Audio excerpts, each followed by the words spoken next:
Señor Jesús. Bien, ahorita estábamos hablando acerca de la última semana de Jesús.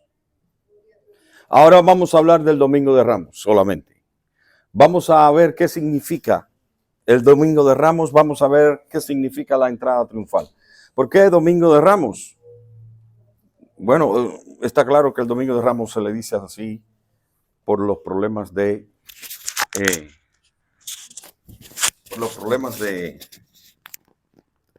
lo que hacían aquellos hombres, aquellas mujeres cuando Jesús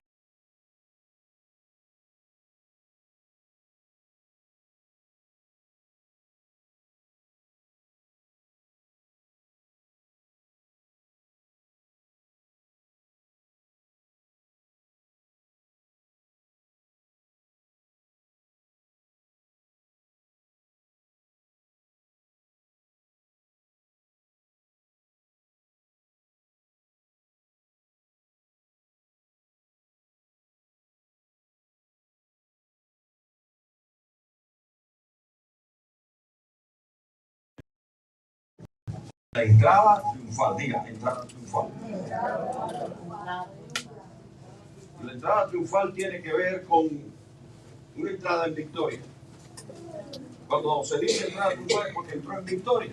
¿Y por qué entró en victoria? Bueno, precisamente porque el pueblo fue el que reconoció en un momento determinado que aquel que venía era verdaderamente el rey o el Mesías que ellos estaban esperando.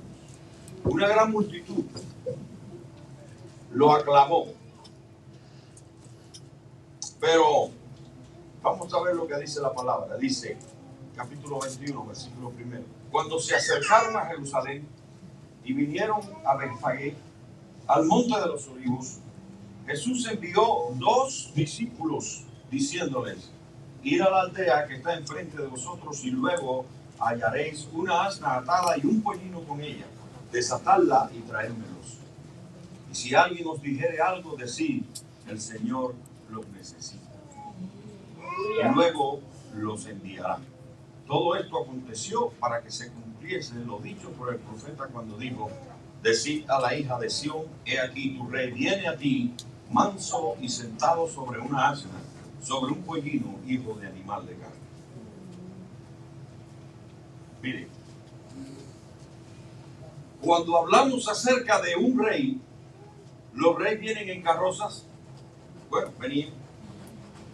Todavía algunos vienen porque en Inglaterra cuando hacen toda la fanfarria que tiene que ver con el reinado de Inglaterra, pues también usan carrozas, y en otros países donde, como España y algunos otros países de Europa que todavía reconocen ese tipo de gobierno, ese tipo de reinado, pues también no. Pero los presidentes de hoy en día no vienen en un pollino. Los presidentes de hoy en día no vienen en una mula, ni en una asna, ni nada de eso. Los presidentes andan en limusina. Limusina antibala, antiataques. Y ahora este Jesús, como decíamos hace un tiempo, o la semana pasada, cuando tocábamos los toques de Jesús, y cómo la multitud lo tocaba, y cómo él no usaba guardaespaldas, ni nada de eso. Bueno, pues ahora las cosas como han cambiado y todo el mundo quiere protegerse porque le van a hacer daño. Bueno, y mucha gente utiliza muchas maneras para eso, incluso maneras espirituales, ¿no?, para protegerse. Y unos andan con cositas en el bolsillo, otros andan con una cruz, otros andan así con diferentes cosas para protegerse. Pero a mí quien me protege es el Señor. A ti quien te protege es el Señor. Yo creo que, y estoy convencido que el Señor es suficiente. Suficiente.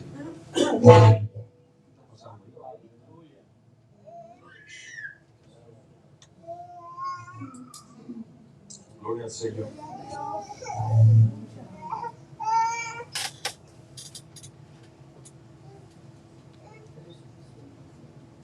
Entonces, dice que les envió para que le mandaran un asna. y un pollino. ¿Sabe por qué? ¿Usted se ha preguntado por qué eso? Bueno, se reconoce que la mejor manera en la que un pollino puede estar tranquilo es teniendo a su mamá cerca. ¿Por qué se oye ese sonido? Me tiene descontrolado.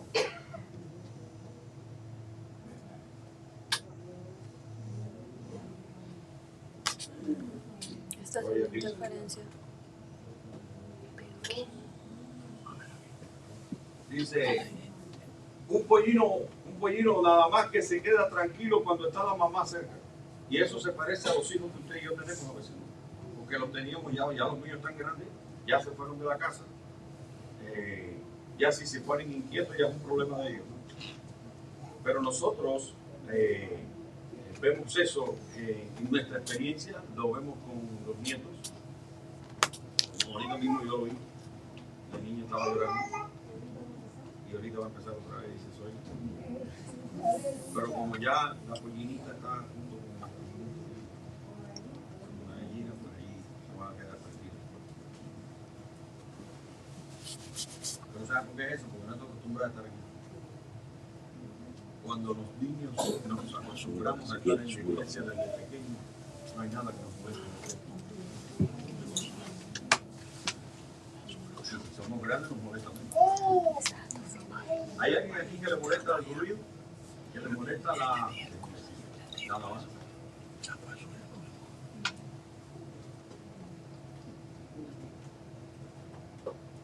Gloria al Señor. Estamos teniendo un problema con el audio y ahorita predico sin chaleco. Bueno, seguimos. Dice que él mandó a buscar esto y aquí lo que nos muestra es precisamente hay algo. Una, que él viene en humildad. Viene como rey, pero viene en humildad. Gloria sea a Cristo. Si viene en humildad, si viene como un hombre normal, es para mostrarnos que tú y yo debemos seguir el ejemplo de Jesús y no estar creyéndonos cosas, porque quizás tengamos una posición de privilegio en el trabajo, puede que sea, no es el caso mío, aunque yo no soy de los que trabajo directamente en la producción, o sea, yo tengo mi puesto de trabajo bastante cómodo, no me puedo quejar, y si no fuera el caso, pues tampoco me quejaba. ¿Ok? Porque solamente el hecho de tener un trabajo es una bendición, porque tienes para poner alimento en tu casa, para los tuyos y para ti. Así que tener un trabajo es una bendición. Pero Jesucristo nos muestra con estos hechos, con su entrada triunfal, de la manera en que lo hizo, en lugar de venir en un caballo, un corcel, de esos que tenían patas peludas. No sé cómo se llaman, yo no soy especialista en equinos, ni mucho menos. No sé si hay alguno aquí que pueda ayudarme, pero esos corceles que no caminan, parece que van bailando. Ustedes los han visto, que son de pura raza. Bueno, esos son los que usan los reyes. Pero Jesucristo dijo, y un pollino, para que esté tranquilo. Y él entró así, de esa manera, mostrando su total humildad. No mostró nada en absoluto de ego, ni de arrogancia. Jesucristo nunca mostró arrogancia. Arrogantes eran los fariseos, arrogantes eran los sacerdotes incluso de la sinagoga, que lo atacaban y trataban de desmentir su mensaje. Esos sí eran arrogantes. Arrogante es el ejemplo que le pusimos ahorita, que de cuando le dijeron, en nombre de quién tú vienes para que hagas todas esas cosas. Eso es arrogancia. Cuando una persona te habla así, es arrogante. Entonces, pero nosotros debemos ser humildes. Nosotros no podemos estar ensalzándonos a nosotros mismos. Pero no solamente la entrada triunfal de Jesús nos muestra humildad o su humildad para que nosotros la siguiésemos o la sigamos, sino que también nos muestra su autoridad. ¿Y qué vimos? Entra en Jerusalén y durante toda una semana comienzan a suceder hechos en los cuales él era el protagonista. Diga protagonista. Ahora te voy a hacer una pregunta. ¿Quién es el protagonista en tu vida, tú o Jesús? Es mejor que sea Jesús. Porque el papel protagónico no te lo puedes llevar. No me pongas música. Porque el papel protagónico no te lo puedes llevar. Ni yo me lo puedo llevar. Jesucristo es el protagonista. Si hay alguien a quien premiar, es a Jesús. Pero como usted y yo no tenemos para eso, al contrario, Él es el que nos premia a nosotros. Así que nos muestra autoridad y nos muestra humildad. ¿Y cómo nos mostró la autoridad o cómo muestra su autoridad? Por donde quiera que iba la mostró. Entró al templo y derribó todas las mesas de los cambistas, mostrando que él tenía autoridad para hacer eso. Y en otros pasajes de la Biblia, quizás usted lo haya leído, dice que trataron de apresarlo después de eso y en medio de la multitud desapareció. No lo pudieron coger. Claro, sí tenía ese poder. O sea, Jesucristo mostró autoridad, Jesucristo mostró humildad, Jesucristo mostró control de todos los acontecimientos. Absolutamente todo. Todo lo hizo ahí. Y nada le falló. Todo estaba bien controlado. Hay gente que dice, no, el mundo está perdido, el mundo está fuera de control. No, nosotros como humanos estamos fuera de control. Pero el mundo está bajo el control del Altísimo. Aleluya. Eso no lo ha perdido él nunca.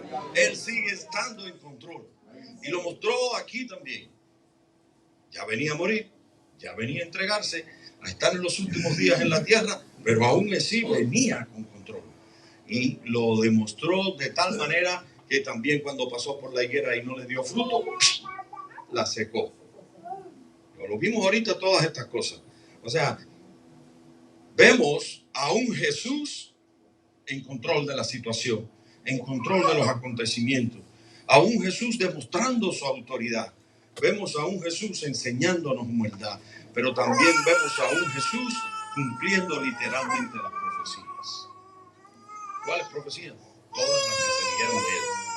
Porque aunque hay una sola aquí que se menciona, que está en el libro de Isaías, y que aquí la menciona también, dice en el versículo 4 del capítulo 21 de Mateo, todo esto aconteció para que se cumpliese lo dicho por el profeta cuando dijo, decid a la hija de Sión, he aquí tu rey viene a ti, manso.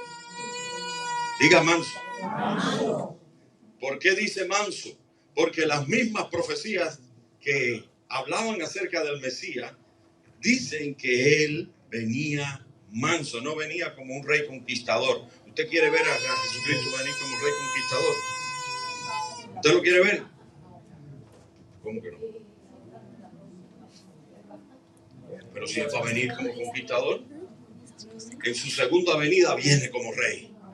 Ahí vino como manso, humilde, por las buenas, para que todo el mundo llegara a él. Pero ahora viene con juicio. Dice que viene, que su espada dice, en su muslo que dice, justo y verdadero.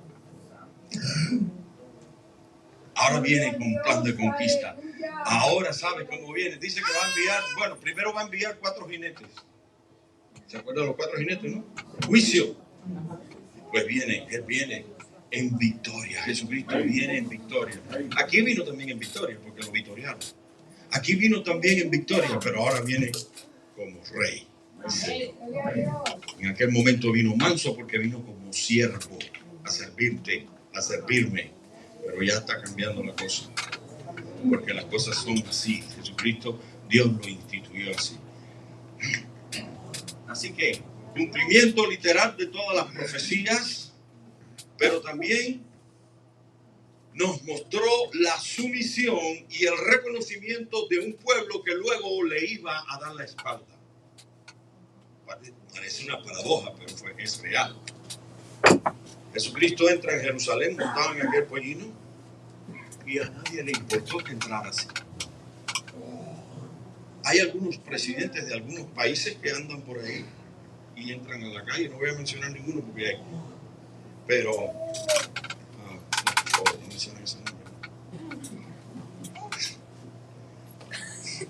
No porque le tengamos odio, no le tenemos odio, hay que orar por él también. Pero ese es un mal ejemplo. Pero sí sabemos de algunos reyes, perdón, de algunos gobernantes que andan por la calle y no andan con mucho cuidado ni nada de eso. Y Jesucristo vino así. Y lo que nos mostró fue que cuando la gente lo vieron entrar, empezaron a tirar sus manos para que pasara por ahí. ¿Se recuerda de las alfombras rojas, no? Si usted quiere ver las alfombras rojas esas donde los artistas se pasean, se victorean, se ponen a tirarse fotos. Jesucristo no se paró. Bueno, no había fotógrafo, okay. Pero muy bien que pudo hacerlo y hacerse, ¿cómo se llama? El protagonista como lo era. Pero con arrogancia, decir yo soy Jesús. No, aquí no soy. Y la gente se encargó de ponerlo a él en su lugar. La gente se cogía sus mantos, lo tiraban, por ahí pasaba él.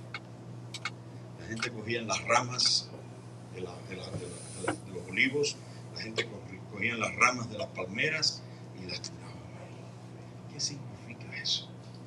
Una de las cosas que vemos con respecto a esto es que los mantos simbolizan la sumisión de la multitud ante Jesús el Rey.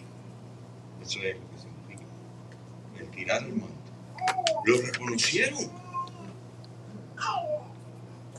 O sea, hubo un momento en que una gran multitud de Jerusalén reconoció verdaderamente: este es el Mesías, este es el Rey, este es el descendiente de David que nosotros estábamos esperando. No les importó que venía un pollino. Hubo un momento en el que, yo puedo decirte, en el que el mismo Dios les reveló a esa gente que lo hicieron: este es el Mesías que yo os he enviado. A él oí, vamos a decirlo como dice en otra palabra, en otros versículos. Pero ¿qué significa las palmas? Las palmas es un poco más regional. Las palmas tienen un simbolismo en la nación de Israel y tienen que ver con la victoria del pueblo de Israel. Por eso sacaban las palmas. Recuerda esto: el pueblo de Israel en esos momentos estaba pisoteado por el Imperio Romano. No eran libres. Ahí gobernaba el Imperio Romano.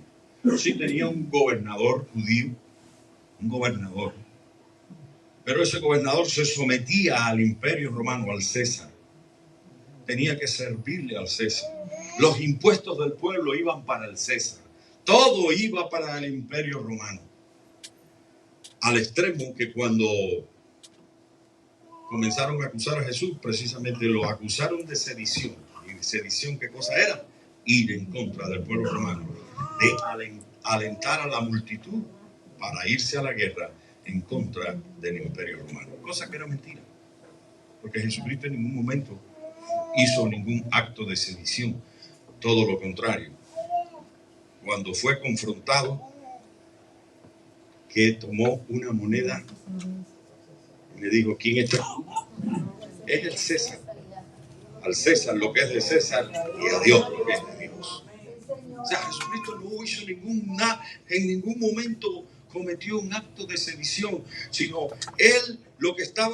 Jesucristo no vino para libertar al pueblo de ese modo. Jesucristo vino para libertar al pueblo de Israel del pecado. Aleluya. Del pecado. A restaurarles su vida espiritual. Pero ellos estaban entendiendo: ya nosotros estamos cansados de que nos conquisten. Que si los asirios, que si los babilonios, que si los egipcios, todo el mundo pisoteando a Israel, claro, porque se lo buscaron por su idolatría.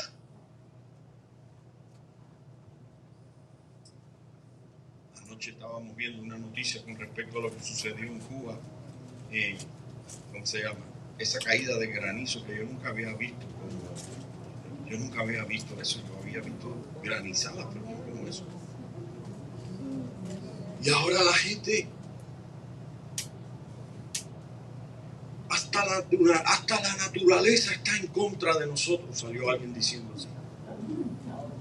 Claro, hay mucha idolatría en nuestra patria, los que somos cubanos. Pero hay mucha idolatría en Colombia, hay mucha idolatría en República Dominicana, hay mucha idolatría en México, hay mucha idolatría en Honduras, hay mucha idolatría en Puerto Rico, donde quiera. Eso es lo que está permeando ahora en el mundo. Bueno, Jesucristo vino para que todo el mundo dejara todas esas cosas y adorara a Él. Pero todavía no lo hace. Todavía no lo hace. Así que, pero este grupo de grandes, porque fue una multitud, mostró sumisión a Jesús al tirar a sus mantos, y los otros mostraron lo que ellos estaban esperando. Este es el que nos va a liberar de Roma. Qué lástima que no fue así. Qué dolor que no fue así. Tuvieron que pasar 2000 años más para que el pueblo de Israel volviera a la tierra prometida. Cerca de 2000 años. Tuvieron que pasar cerca de 2000 años para que comenzara a regresar toda aquella nación que se exilió en otros lugares, para que regresaran ahora sus descendientes al pueblo, a la tierra que Dios les había prometido. Pero aún así, regresaron en el año 1948, comenzó ese regreso, todavía están regresando, y todavía, aunque son un país libre, no están en paz, porque lo quieren desaparecer. Como les dije en una ocasión, nosotros estamos obligados a orar por Israel.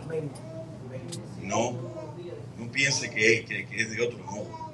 No se deje engañar a veces por los medios, porque dicen que si mataron a tanto, que si tiraron bombas, es que es así, la guerra es así, no podemos hacer otra cosa, lamentablemente. Ahora, ¿qué tenemos que hacer como pueblo de Dios? Orar solamente por Israel. No, orar también por los palestinos. Hay que orar por el enemigo. Hello. Hay que orar por ellos. Hay que orar por quien te odia. Hay que orar por el que habla de ti. Hay que orar por el que te maldice. Y orar es eso. Diga orar. Orar, pero orar con el corazón.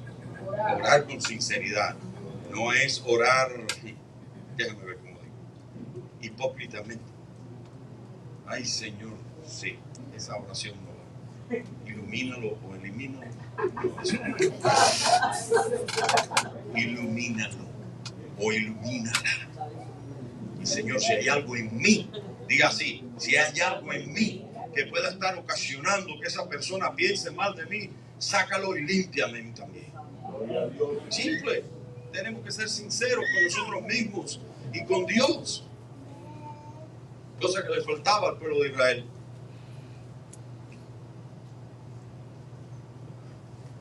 Jesucristo muestra aquí su poder ante la enfermedad, su poder ante cualquier tipo de situación. Y cuando vemos lo que nosotros estudiamos ahorita mismo, que cómo Jesucristo hizo milagros, cómo Jesucristo habló a las multitudes, cómo Jesucristo creó controversia con respecto a lo que Él venía a hacer en el templo, de tal manera que lo estaban acusando, y cómo Jesucristo enseñó a los discípulos a hacer una celebración periódica, la Santa Cena, en memoria de Él, porque ya Él sabía que se iba a morir. Ya Él lo sabía. Ya Él sabía que su momento estaba por llegar. Y cuando Él llegó a la Getsemaní, fue precisamente a pedir, ¿qué cosa? A pedir qué cosa de parte de Dios, del Padre. ¿A qué fue ahí? Fortaleza. Mira, se han atrevido algunos a decir que Jesucristo no era Dios, porque en Getsemaní fue tentado. Pues sí, pero es que Jesucristo era hombre 100%. Y Él tenía que sufrir lo mismo que tú y yo sufrimos. Fue tentado. La única diferencia es que Jesucristo no pecó. La única diferencia es que Jesucristo no dudó. ¿Que sintió temor? Pues claro que sí. Que sintió temor en el sentido de que lo que le venía no era fácil. Por eso él oró. Y cuando oraba, oró como tú y yo nunca hemos orado. Que gotas de sangre corrían. Y le decía al Señor, si es posible, pasa de mí esta copa, mas no se haga mi voluntad, sino la tuya. ¿Eh? Y así mismo, ¿verdad? Pero Jesucristo se mantuvo bajo la voluntad del Padre. Jesucristo no dejó en ningún momento que el enemigo tomara parte de él. No, todo lo contrario. Regresó allá con sus discípulos y les exhortó, les aló las orejas porque se quedaron dormidos orando. ¿No lo vimos ahorita? Ni una hora has podido orar conmigo. Así que Jesús siempre estuvo en control de toda la situación. Mire lo que pasó aquí. Y la gente, versículo 9, que iba adelante y la que iba detrás, óigame, generalmente, casi siempre, nadie va adelante. Delante va el rey. Amén.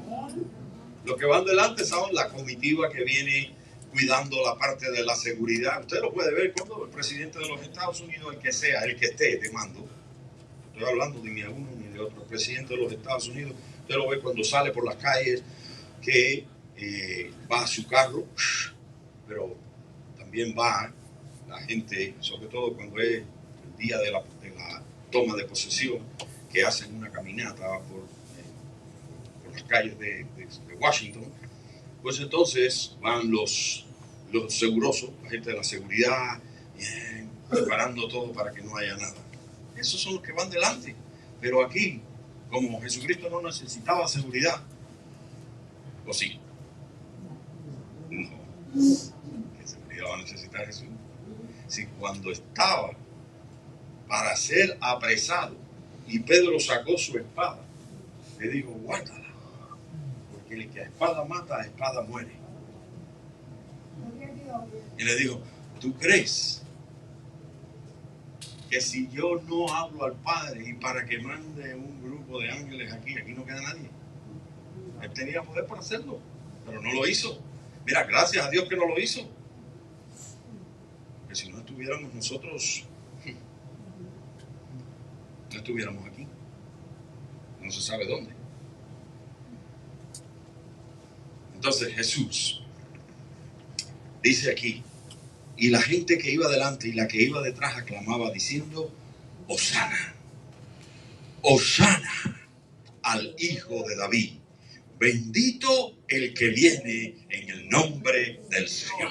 Eso se llama, o eso nos muestra que ellos estaban reconociendo a Jesús como Dios mismo.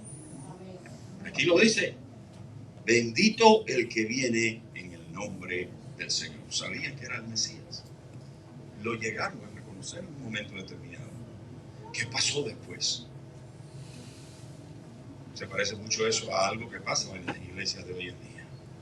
Vienen muchos hermanos, muchas personas, aceptan a Jesús, caminan un tiempo con Cristo y un tiempo después se van. Cuando lo ves un tiempo después en la calle, están peor de como vinieron. Gloria a Dios. Y eso pasó con el pueblo de Israel. Lo aclamaron. Hosana, Hosana en las alturas. Bendito el que viene en el nombre del Señor.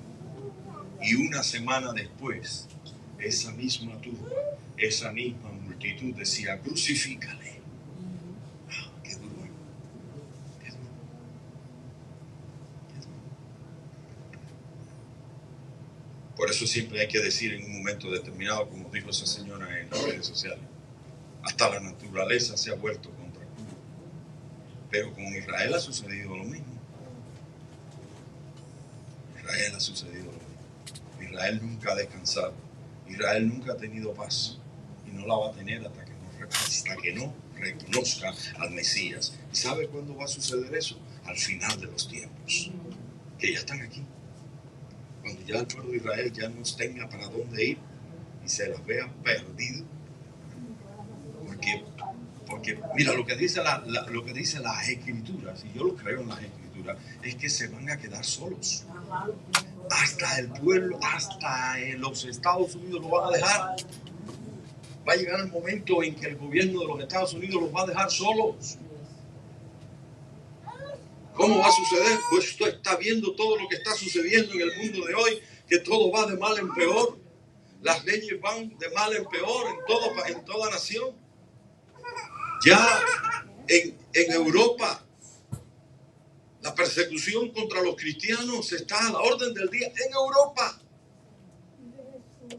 Europa, donde es un área geográfica que desde el punto de vista de las libertades de expresión siempre ha sido paladines también, empezando por Francia y los países nórdicos y todo eso, Inglaterra.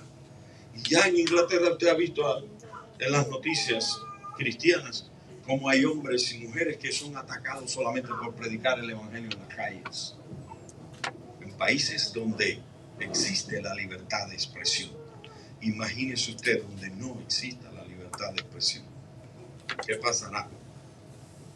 Por eso nosotros tenemos que estar apercibidos y estar prendidos de la mano del Señor, porque no sabemos mañana lo que nos va a pasar.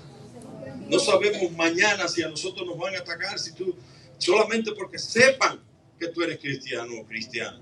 Solamente por eso te pueden atentar contra tu vida, pueden atentar contra tus bienes. O sea, ir a pasar por la casa como está sucediendo ahora. Un cóctel molotov lo tiran adentro, lo tiran en el patio, cogió candela, y en lo que averiguan, lo pierdes todo. Y ahora quizás usted está diciendo, ay Señor, que no me acontezca esto. No, yo no estoy profetizando nada, ¿ok? No estoy diciendo que eso te va a pasar.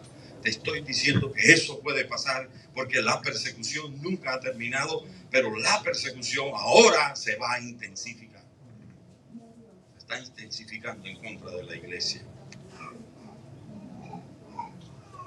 Y entonces estos hombres y mujeres dicen que cuando él entró en Jerusalén, toda la ciudad se conmovió diciendo, ¿quién es este? Y la gente decía, este es Jesús, el profeta de Nazaret de Galilea. Mira, ¿cuántos oficios tiene Jesús? ¿O tenía Jesús como hombre?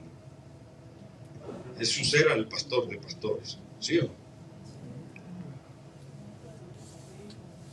Maestro de maestros. Jesucristo era profeta, sumo sacerdote según el orden de Melquisedec.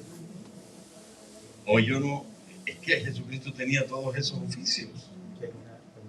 Y esos oficios fueron transferidos a la iglesia. Por eso es que la iglesia sigue siendo profética. Por eso es que la iglesia sigue siendo apostólica. Por eso es que la iglesia sigue siendo teniendo el sacerdocio, el pastorado, todas esas cosas. Pero eso son cosas que tiene la iglesia porque se las ha dado Jesucristo. Y ahora entramos aquí en una fase donde a veces nosotros empezamos a patinar, como decimos en buen cubano, y no sabemos a veces cómo expresarnos o cómo enseñar de acuerdo a las escrituras, pero las escrituras dicen que la iglesia sigue siendo todas esas cosas porque todo eso está manifestado en ti y en mí. O sea, Dios te puede usar en una profecía, pues sí. Dios te puede usar en un milagro, te puede usar, o sea, a través de ti, pero el que lo hace todo es Cristo. El que lo hace todo es el Señor. La iglesia sigue siendo apostólica, pero no es tanto porque tengamos apóstoles, no, es más porque la iglesia está fundamentada en los apóstoles. Sí, hay iglesias que tienen el título de apostólico, eso no es un problema. El problema es cuando los apóstoles de hoy en día se erigen como los daddy. los Big Daddy, el papi o la mami, como les dije los otros días. No. Aquí no hay ni papi ni hay mami. Si quieres decirle papi o mami, vete a la casa y se lo dice a tu mamá y a tu papá. Eso de que estás diciéndole a un pastor, ay papi, ay mami. Usted me está entendiendo, ¿verdad? Sí, porque hay hermanas y hermanos que dicen papá, papi, que sé yo, pero no lo dicen con ese sentido. Pero cuando el apóstol dice, a mí me tiene que decir papi, con mami. No vayamos tan lejos. No caminemos de ese modo. Ni siquiera Jesucristo dejó que le dijeran bueno. Ni siquiera Jesucristo, maestro bueno. No, bueno hay uno solo, el Padre en los cielos, porque Él estaba sujeto a las mismas tentaciones a las cuales tú y yo estamos sujetos hoy. Por eso le digo así. No es porque no fuera bueno, si Él era Dios mismo encarnado. Pero en su posición de hijo, Él no podía asumir el papel de padre en ese momento. Esto es un poco profundo, esto es un poco complejo, pero así es como es. Así es como es. Él fue enviado en una misión, la cual cumplió en la cruz del Calvario.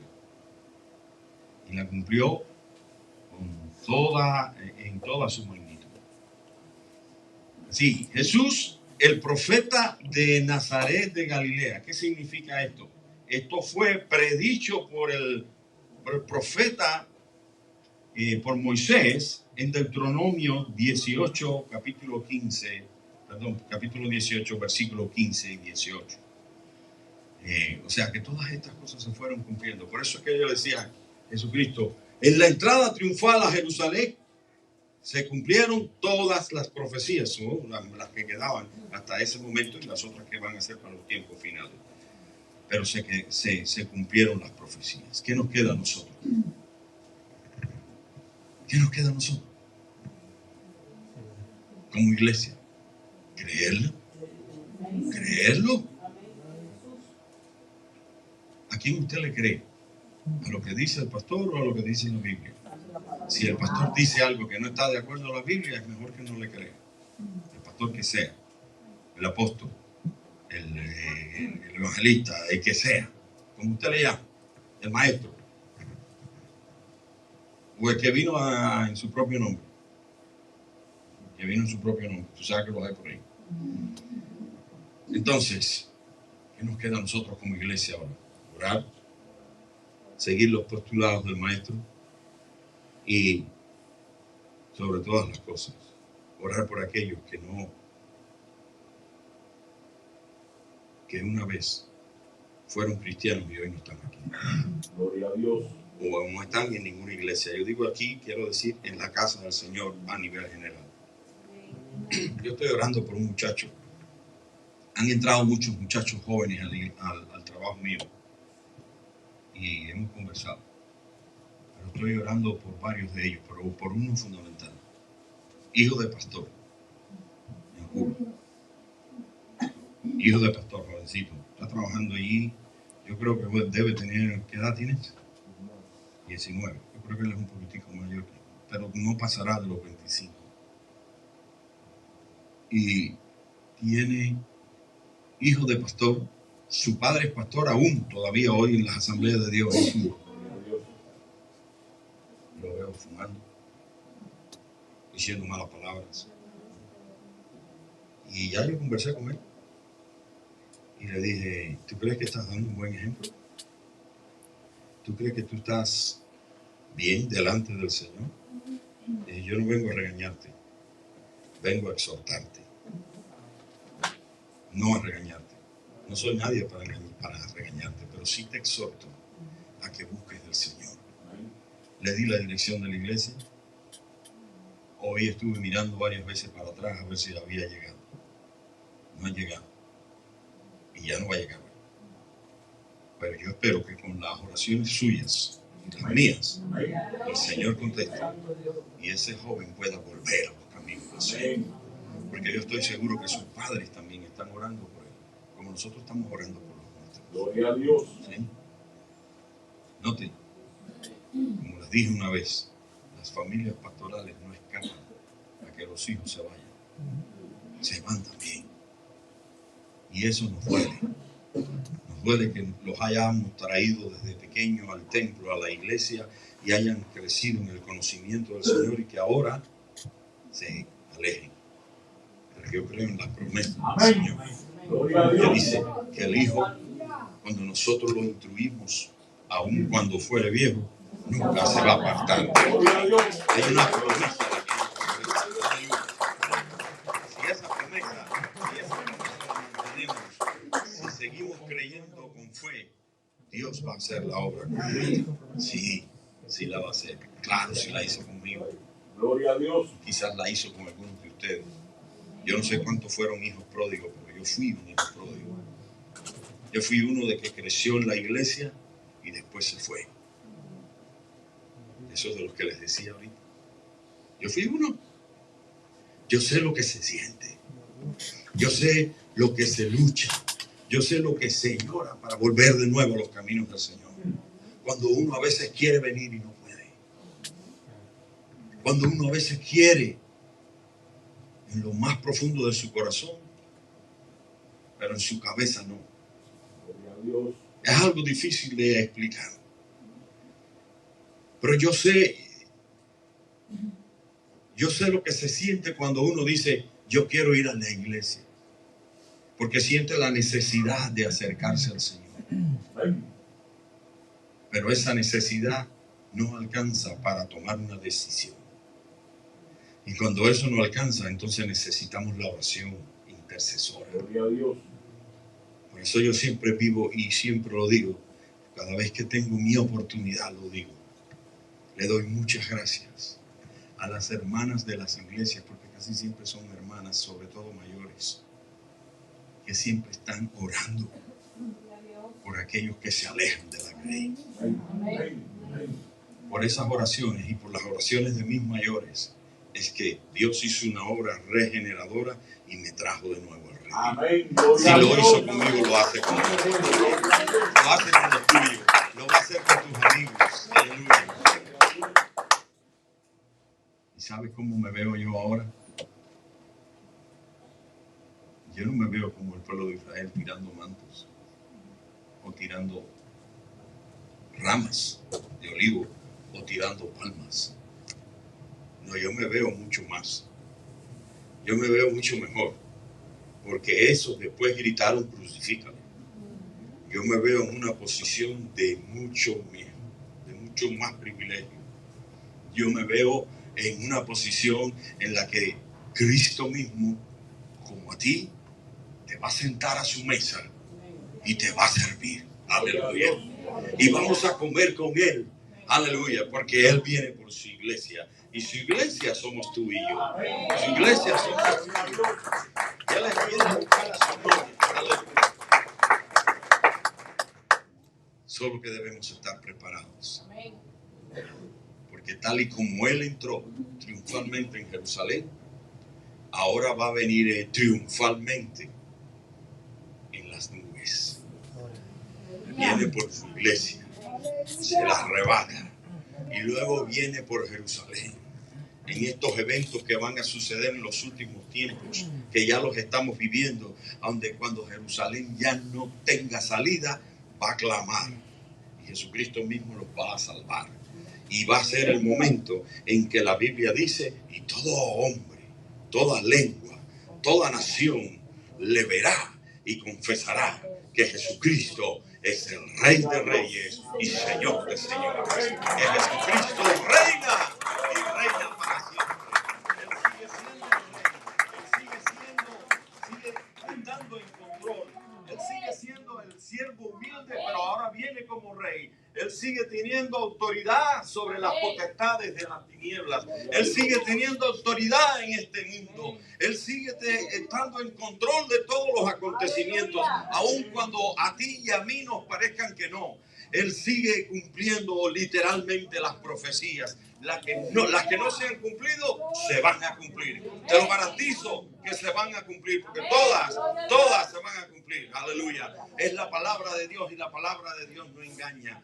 tú y yo estamos en victoria. Diga, tú y yo estamos en victoria. ¿Sabe por qué estamos en victoria? Porque aún en medio de pruebas, aún en medio de vicisitudes, en medio de situaciones en las cuales a veces no le vemos la salida, dice que Él nos ha hecho más que vencedores.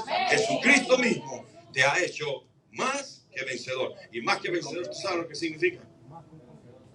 Oiga, usted es un campeón y una campeona. No de esas que hablan por ahí, el campeón que hay en ti busca. No. No es el campeón que hay en ti, es el campeón que hay en Él. El que nos hace campeón o campeona es Él, es Cristo. No es. Sí, porque ahora dicen, no, el campeón que hay en ti, bueno, es el Espíritu Santo. No. Ellos no hablan de ese modo. Es lo que tú sientes, lo que el Señor te ha dado, es el ego. Cuando te hablan de eso, el campeón que hay en ti, la campeona que hay en ti, saca el ego, saca porque tú puedes. Sí se puede. Si no dicen así los políticos, sí se puede. Qué bueno que dijera, sí se puede, pero sí se puede en Cristo Jesús, Señor nuestro. Dios le bendiga en esta